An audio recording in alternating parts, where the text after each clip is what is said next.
Today is June 1st. We're going to talk about 5 headlines that have not been talked about enough. We're going to discuss those. We're going to talk about Catherine Fitts and what she says about CBDC and how we are seeing the implementation of it, even in this administration.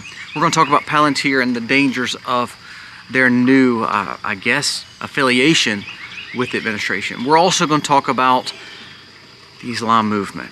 What happened in Europe and in France yesterday.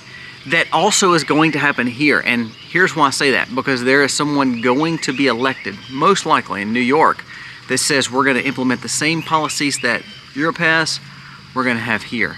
You don't believe it's happening? No one is giving enough talk to this guy. And there's some scary things happening. Also, we're going to talk about Congress. How many days do you think they're actually going to work? What is on the schedule to work for 2025? It will blow your mind because they make a lot of money, they get a lot of benefits, and they're not even working half of the year. Wait till you hear the numbers of the days they actually are going to be in session and working for you. It'll blow your mind. And then lastly, we're going to talk about solutions. Now, what do I mean by that? I mean, we have problems and then we have solutions, correct? That's what we try to do as preppers. What we try to do when we talk about our family. We see problems, we find solutions. We're going to talk about a quote that makes perfect sense. When we wanted to rush something into our arms because it was the solution. Well, if it was the solution, what about the flu? What about cancer? What about all these other things that if we have a problem, why didn't we have a solution? And we still don't have a solution, but we have a lot of money spent on research. We're going to talk about all that today, things that are not talked about enough as we start June 1st with 5 headlines. Let's dive in.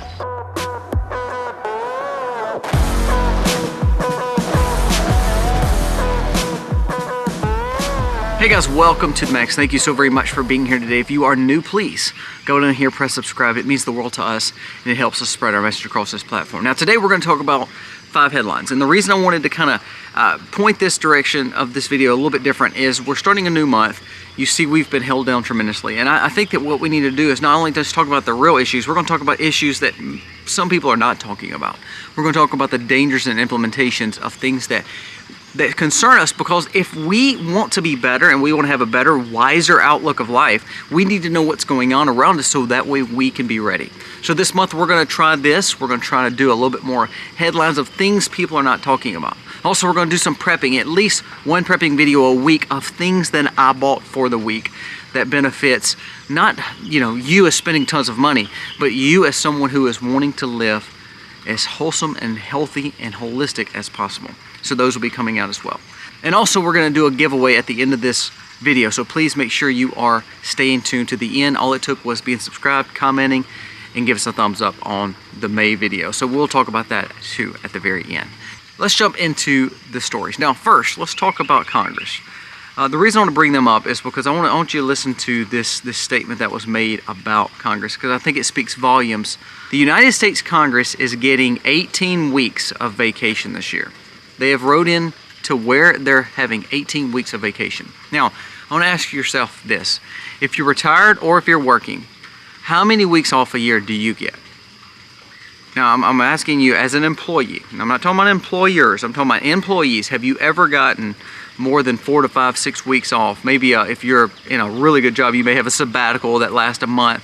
But pretty much, you don't have this kind of time off. Okay, let's keep on going. The Congress gets 18 weeks of vacation this year. They're making $174,000 at least a year. That's not counting the ones that are in ranking positions, but they're at least making $174,000 and getting 18 weeks off a year. They're only working, they're set to literally work 133 days for the entire 2025. So there's 365 days in a year. There's literally 52 weekends, and they are set to work only 133 days actually working in Washington and working for you, their constituents. They get paid around $1,300 a day if you added their money up, not including the benefits. Just salary, they make around $1,300 a day. They get $7.6 million per year worth of meal reimbursements, meaning overall, anytime they go out and eat, anytime they go out and do anything, they get reimbursed for that through an allowance that the Congress gets. Majority and minority owners get an additional $37 million just in allotments for them, meaning they can spend upwards of that kind of money on different expenditures throughout the year. Actual budget range is about $2 million per member that they get, sometimes even ranging to $5 million. So you know how all these congressmen are flying all over the world, and they're going to different prisons, and they're going to Ukraine and all that.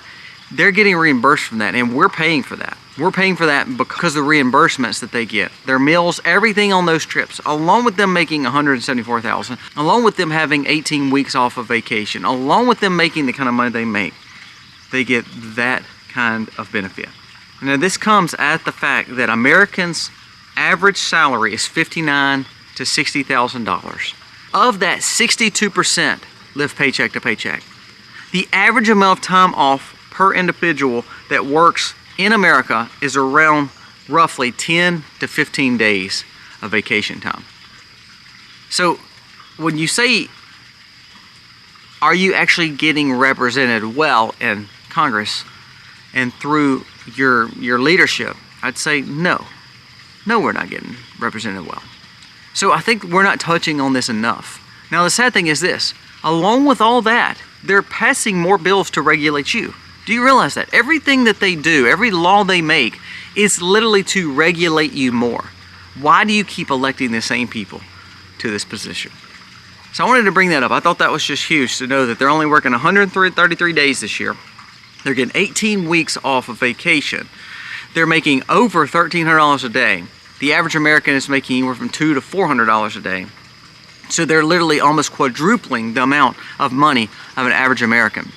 Not only that, they get a reimbursement. Do you get reimbursement for all your expenditures? So your home, your travel, your food, all that's been paid for. So if you made $59,000 to $60,000 a year, you didn't live paycheck to paycheck because everything that you actually made, all the money you made was pretty much reimbursed to you if you spent it. Does that sound like a good deal for our Congress? Now this is where I come back and say, forget term limits. They're never going to write term limits in. You are the term limit. And what I mean by that is, why do we keep electing the same people to do the same thing? We don't need term limits. We need people with wisdom to just vote against these people that keep getting in office. Keep voting for them to be better, and they keep doing the same thing. That's insanity and our foolishness to keep allowing these people to be in office. Pay attention to that story. I think that's a pretty big story that no one's talking about. Now, number two, let's talk about what Catherine Fitts said. Catherine Fitts worked for the Bush administration, but also a lot of other administrations. Very brilliant when it comes to money. I want you to listen to what she said. Once they control the transactions, they can dictate what food you can or cannot buy. Ex-investment banker Catherine Fitts control of the food supply by driving forces between going on digital currencies. Crypto is just the baby of CBDC. They're pushing the control of food supply. They're pushing the control of farmers. They're pushing control of engineered foods. They're pushing the control of manufactured plants and laboratories. The only way they're going to get you to actually believe in it is if they can push you to use a certain currency. Once they have control, they can dictate what you can and cannot buy. If they feel like you don't need pizza this week, you don't eat pizza this week. Now let's go get more and more serious. She says, if they think you need to be eating insect protein versus chicken protein, they can allow you to do that and make you do that because ultimately they control your dollar. If they succeed in putting the farmers and fishermen out of business, you will be eating lab-grown meat. It has no bearing on you thinking you won't have to. What she's saying is crypto and digitized currencies and the control of that. She said what that is just the baby that will give conception to centralized digital currency. I want you to think about it this way. When I have my cow and bull together in the field, you know, nature happens, and I'm guessing that bull is going to be attracted to that cow. And guess what? In 9 to 10 to 11 months, depending on the cow's features and how old she is, she will have a baby. Now that baby is a calf.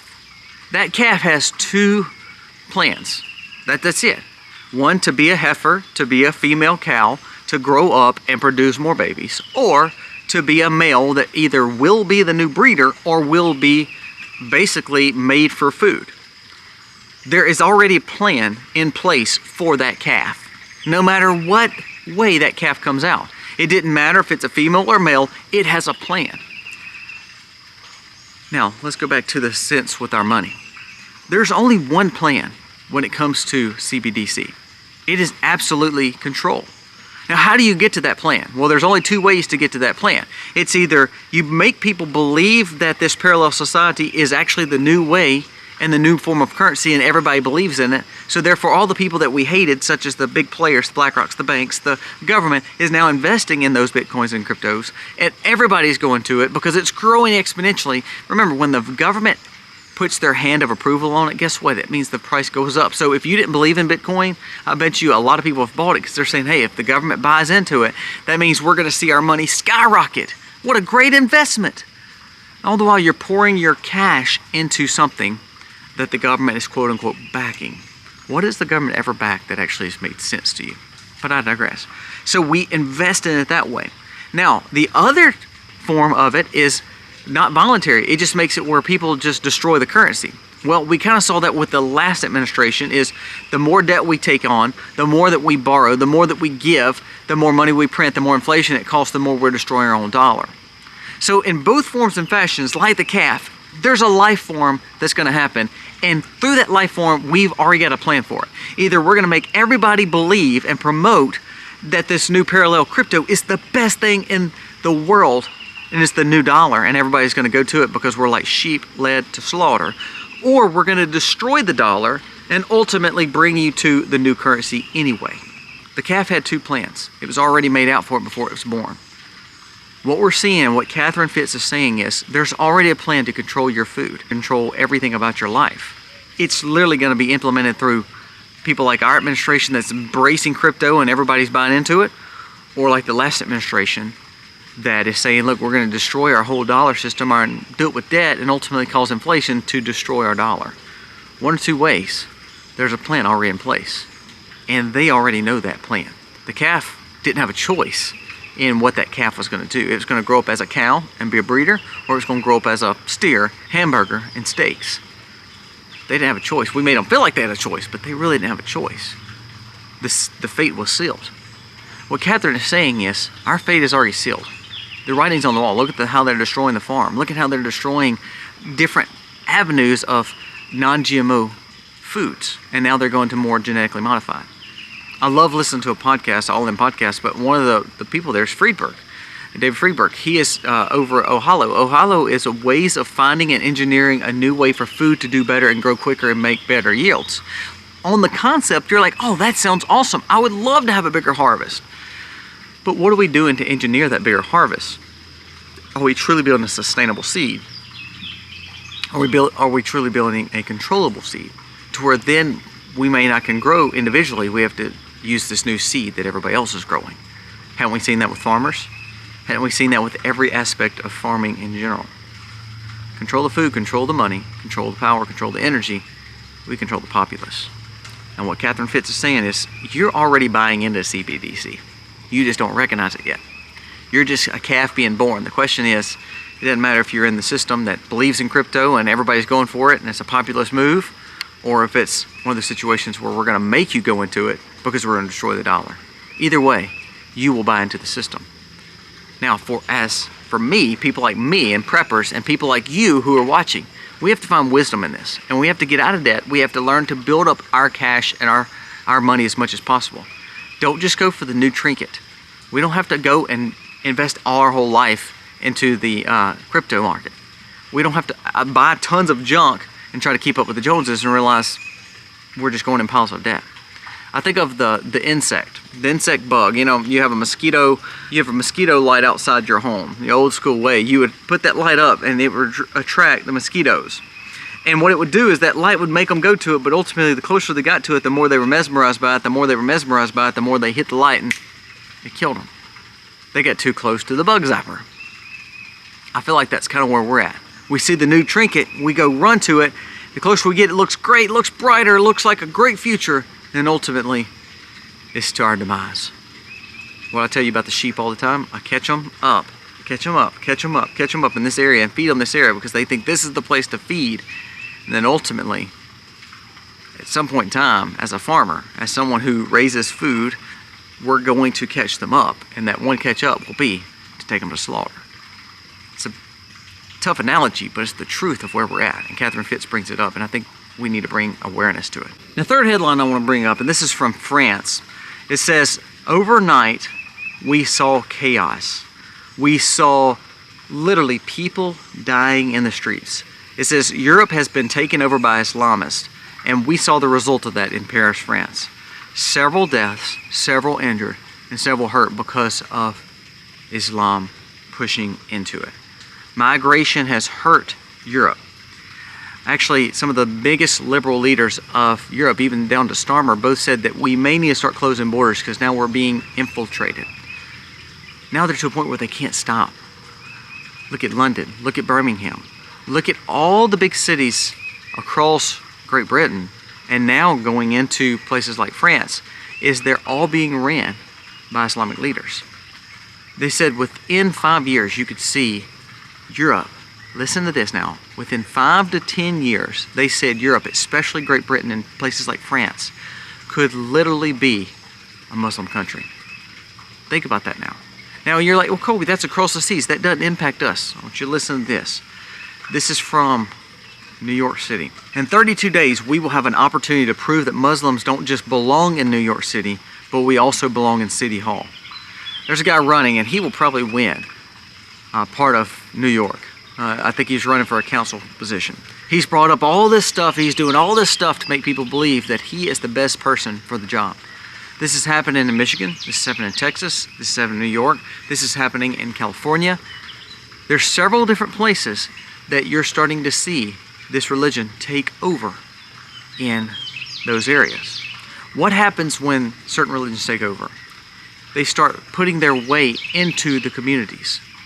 If you go into certain communities, like even the McDonald's in Dearborn, Michigan, doesn't serve certain things because the population won't allow it. Here's what I'm saying. The infiltration that we're seeing in Europe, we're going to see here. Now, if 10 years, the projection is that, basically the West and Europe, Western Europe will be a Muslim country. What's to say America is not on that same trajectory? We have leaders literally in our Congress who are speaking against Americanism and against our own allies. And they are literally open Muslims speaking. I think of Omar. I think of people, there's a lot of squad members the same way. There's 5 to 10 that will literally speak against American ways in order to represent their communities, which is ultimately against America. Now that is American representation, representing non-American views. You don't believe that's taking place? That is literally taking place across America today. There was a guy interviewed, and he was an imam from America, and he said within 20 to 50 years, America will be Europe. Meaning, our goal is to plan to make this a Muslim nation. Now, you see how so tense this Israel-Palestine issue has gotten, where the polarization is happening on college campuses.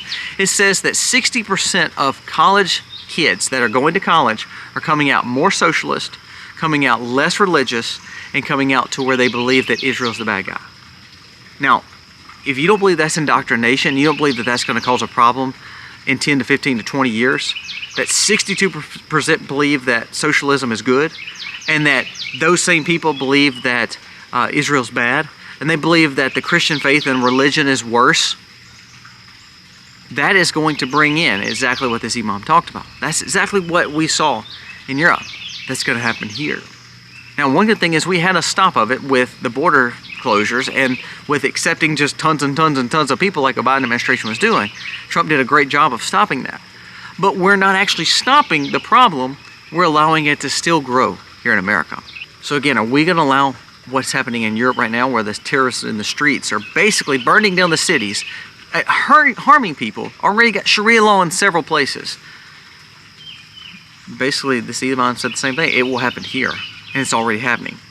Sad thing is we're not opening our eyes to it enough to stop it. Why are we allowing these representatives to speak about their own native countries or what they believe in their own religion versus believing American policies? If you name all the terror in the world, they still come from one religion. They're not coming from some different religion. They're coming from one. And it's the one that is taking over Europe and slowly and surely taking over America. If we're not careful and we don't call attention to it, we're going to be like fools believing that it's going to be okay. And for long, we're not going to have a nation left, because this group of individuals is working hard to destroy and upend everything America stands for. I told you these headlines were going to get deep, but the whole purpose is if we don't bring attention to these things, we're losing out on truth. See, here's what we do. Us as conservatives, we latch on to certain things. We latch on to why Bondi's not brought up certain things, and that's a good thing to talk about.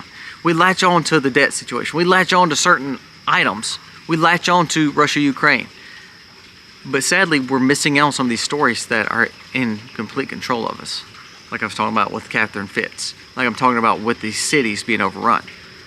To where now we keep electing these people because they're good, peaceful people.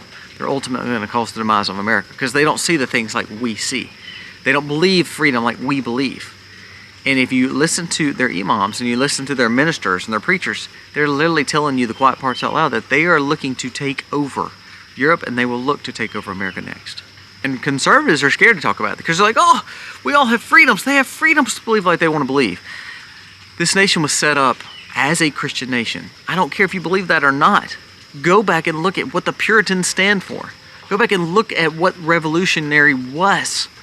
It was about freedom. Not freedom to just serve any God. It was to serve one God. Pay attention to that. Now let's talk about this Palantir thing.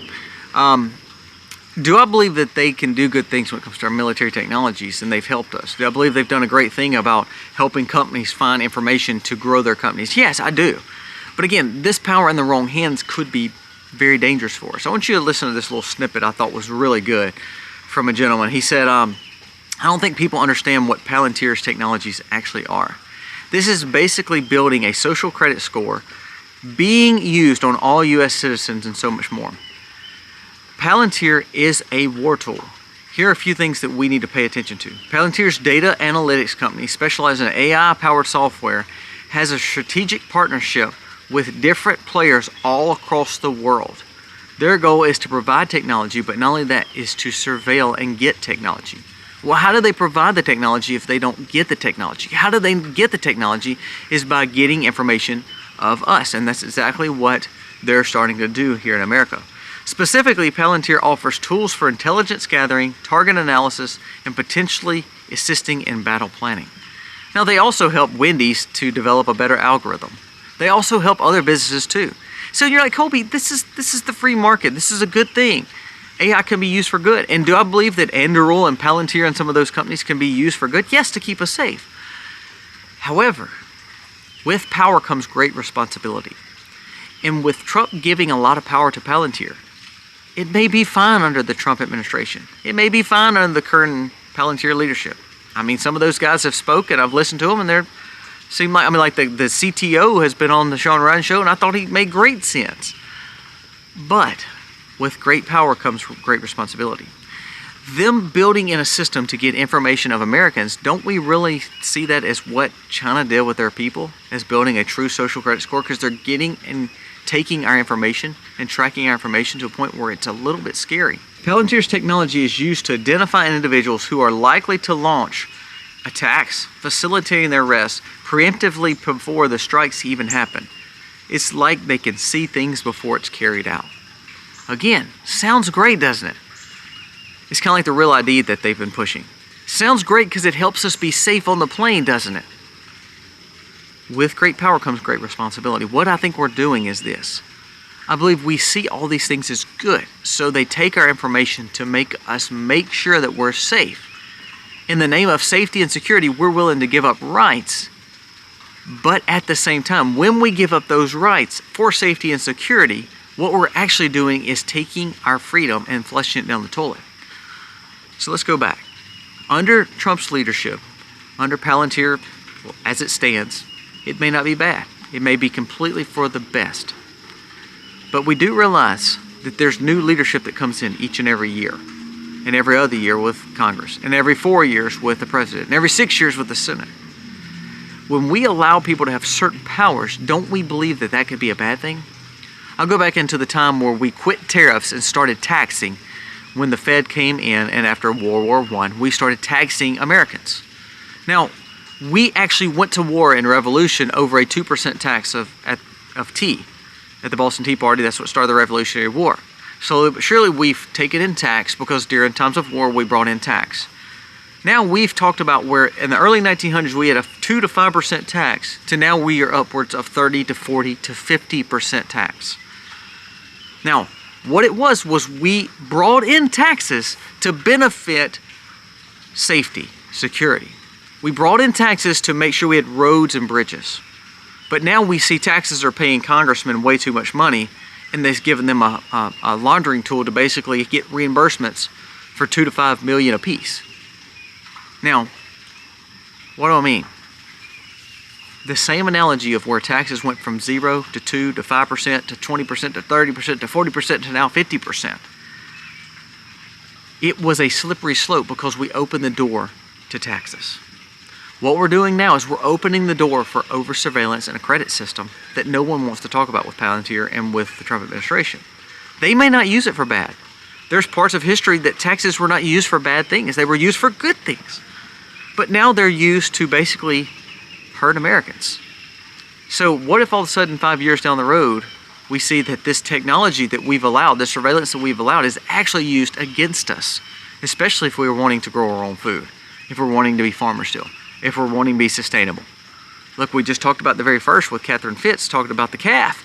You know, what if they use those same things to control, like CBDC, is basically a come to fruition of what crypto is, or the destroying of the dollar is. They're going to bring it in one way or the other. What if Palantir is the same thing? Not Palantir in general, but what if the technology of saying, okay, we're allowing for Americans to be surveilled. We're allowing for Americans to be biometrically scanned through Real ID. We're allowing for Americans to feel safe, but really it's just the brainchild and the baby of something more sinister. Remember, I just said a few days ago, Bill Gates was putting 65,000 new satellites in the air, personally through his companies. He said 24/7, 365 days a year, at every inch of the globe will be monitored. Well, remember, it's for safety and security, so why don't we say that's okay? What we're literally doing is, we're the sheep. We're running into the catch pen because it just seems like it's great. Let's go back to the other analogy, where the mosquitoes look at the bright light saying, oh, the light is beautiful. Let's go towards it. Let's go towards it. It's beautiful. And then we're zapped. My goal today is not to scare you, but it's these 5 headlines that if we're not paying attention to, we're going to be taken advantage of. Last thing I want to talk about, because this has been a long video, is problems and solution. I want you to listen to this. There's been no this for HIV, and we've had 40 years of research. There's been no this for cancer, and we've had it here for 100 years, and we've had tons of research. There's been no this for the common cold, or for the flu that actually has eradicated the flu, has it? But then again, we allow for so much of these medicines to be pushed on us in a matter of a year or two of quote-unquote checking it and making sure it's safe, to now it's safe and effective till we give these and it's going to heal everything. The reason I want to bring this up is this. When there's a problem, there should be a solution. When it comes to pharmacy, when it comes to Congress, when it comes to our government, when it comes to any part of our life, if we cannot see the problem and find a solution, then we need to find a different person to solve the solution, correct? So say for instance I own a business, and I do. If I have a problem and I have a staff that can't find the solution, then I need to find a new staff. So that's what I typically do. I say, okay, here's the problem. We need a solution. No one can find the solution, so I'm going to go out and find someone who can solve the problem and find a solution. That's what most businesses do, right? So we have a problem in Congress. We have a problem with pharmaceuticals. We have a problem with leadership. We have a problem with our debt. We have a problem with worldly events. We have a problem with all these things. And yet, not any of these things are actually solved. When we elected this administration, we were hoping to see arrests coming. Things opened up for us to see truth. And a lot of that stuff hasn't happened yet. I mean, we have Lindsey Graham literally over in Ukraine right now. What kind of power does he have? He must have a lot of power because he says they're looking at putting 500% tariffs on Russia. Did Trump give him authorization to do that? No, what we're doing is seeing more problems and no solution. Let's go back to these. We've spent hundreds of billions, even trillions on technology, research, to eradicate certain things, to heal certain parts of our body. And yet we still have cancer.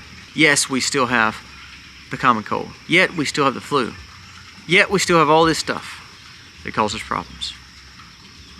All right, we have a Congress who is supposed to be cutting the budget to balance the budget out, but yet they haven't done it. You would think that all the defense we have and as much money as we've spent on defense contractors and on military, that we would actually have true peace, but yet we don't. We see the problem, so we develop all this technology and all this safety protocols and all these military things like tanks and planes, but we actually don't have peace across the world. The point of what I'm saying is this, on number 5. We spend a lot of money. We spend a whole lot of money to handle and resolve problems that we'd never get a solution to. My push for you today is this. Quit worrying about the problem, find the solution. And if these congressmen and these taxes and these regulations and these situations are not getting resolved, why don't we find new leadership to provide that for us? About 75% of all Congress and Senate easily go back in with no problem. So we wouldn't need term limits if we just would be wise in who we elect to say, okay, you didn't solve the problem, so let's find someone else to do that. We'd be wise to say we're going to quit doing research into all these medicines if none of them has actually solved a problem yet. I think of 2020. All the multi-billions and trillions of dollars we spent on this to heal, and what we've realized after 5 years is not a one of them actually healed us, and they caused a lot of problems for Americans. No one's been arrested. No one's been fired. Nothing's been changed. We're still developing a new version of it for this new variant. Sometimes the insanity is just unbelievable. If we want to solve problems, we got to find real solutions. Until we find real solutions, we're going to keep on having problems. Guys, let me know your thoughts on today's video. It's not meant to depress you, but it's things that we're not talking about enough. The more money we spend on research, we should have solutions, right? We should solve problems, but we're not. We're seeing more problems raise up, so why are we spending all this extra money? The more we elect these people, we hope that they're going to make solutions, solve the problems, but no, we end up having more regulations and more problems. The more we see everybody pushing towards, digitized assets, what we're doing is we're seeing the problems, probably what they cost, but ultimately we're not seeing solutions to healing our dollar. The more we see problems, the more surveillance we have on Americans. And we say that's going to solve the problems and we're going to be safe, but there's still problems in the street every day. I told you we have a curfew for our young kids in our city just over the last 2 or 3 days because they cannot solve the problem that government money has given, and projects has given, and food stamps has given, and Medicaid spending has given, because it's allowed those people to sit at home and not actually go to work. And again, idle hands calls for pure evil. Problems and solutions. All this headlines, these 5 headlines today is we have problems, now we need solutions. And the solutions that a lot of times our powerful people are giving us is not solutions at all. It's truly just more control of us. Guys, let me know your thoughts on today's video. Also, let's go over the winner right quick and then we will wrap this video up. The winner of May is Heath Wrestler. Heath Wrestler comments and literally shares our content all the time. He's got 100+ comments in the last few weeks. Wow, thank you, Heath. Heath, reach out to us via email. We want to send you a gift as saying thank you for supporting our channel. And guys, thank you so much for watching. God bless.